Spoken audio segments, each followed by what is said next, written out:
So now what I have on the agenda is to get some tubes. I have these two tires here, and they're both, they both have air leaks and shit.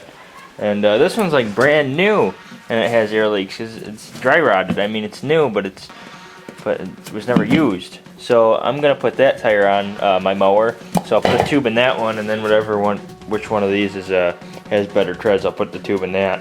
And we'll have two front tires with tubes, and then when I'm going to get those, I'll get the proper nut for that bolt, so then our steering doesn't come out. But probably work on this thing a little bit more, see if I can find anything else I'll need to buy.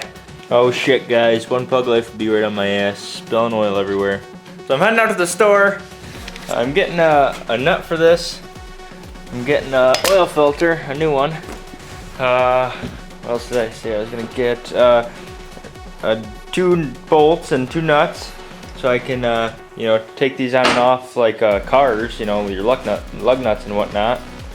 And then some tubes for my tires. I think that's about it. Holy you guys, now it's just getting out of control. $48 later, well, I got my tubes and my tires. Well, let me tell you what, it's hard getting a 16-inch tube and a 15-inch rim. The store only had 115, 116, so I'm like, I'm not making 2 trips. By the 16, jammed her in there, cut open my thumb in a little bit, but that's okay. My fingers are hurting a little bit, but what are you gonna do? And I bought a piece of threaded steel, and I bought some lock nuts and stuff, so I can use the lug nut idea. And got my nut for that one bolt here for my steering. So I'm probably gonna get all that on, and then do some welding for our lug nuts.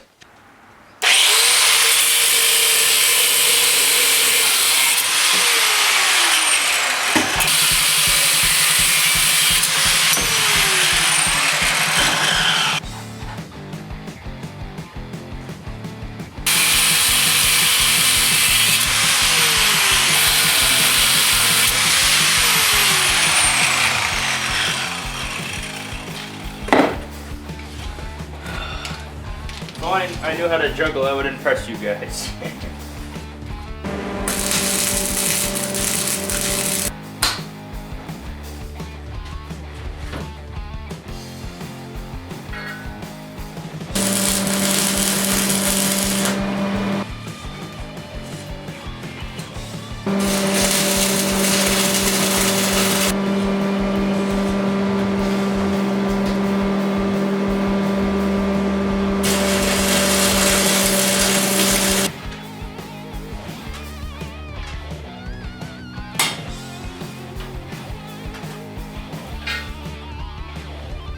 So just like those spindles, I only welded the threads on top. Once I flip the entire lawnmower over, then I'll weld the top to the bottom, I guess you could say. I don't know, confused. But anyways, I'm just gonna take some time to tell you about the differential. A lot of people say, oh, the differential's probably smashing gears and stuff.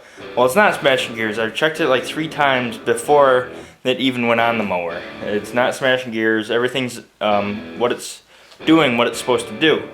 The reason why it's hard to turn is because just like a dirt bike or a 4-wheeler chain and sprockets, when you go, you're wearing that chain that same way over and over and over again. Well, this thing's about 27 years old, so it's wore and forward for 27 years. Now I'm doing everything backwards because I only have reverse gears. That's why I've mounted the differential backwards, because I only have reverse gears. So now I'm wearing all those gears faster in reverse. So it's gonna take a little bit for it to break in.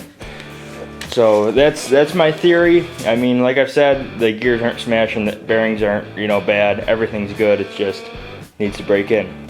And now what I'm going to do is take my welds and grind them up so my tires fit on and off like nothing, and then flip this thing over.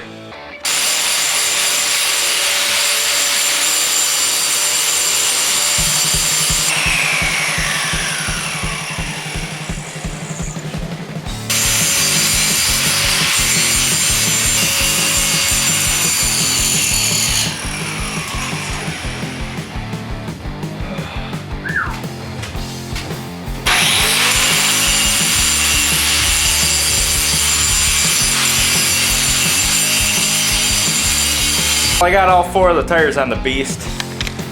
I like where the front tires are, that's how they're gonna go, but the back tires are gonna be moved. I want them so that the sidewalls line up with each other. And the thing is I had spacers here, and what I was gonna do is gonna have spacers right from the rim to the differential, but when I crank my nut down, it puts pressure on the differential and it's harder to turn. So I'm probably gonna do something like I did here with just a washer sitting there. Maybe weld a washer to the shaft or something, I don't know. And prevent that from binding any more than it needs to, you know? So I decided I'm only gonna weld the top half of those threads because, you know, they're not holding much. You're just holding the tire from coming off. I mean, nothing to frickin' worry about. So, moment of truth, we're gonna flip this thing over. Hopefully my brother feels ambitious.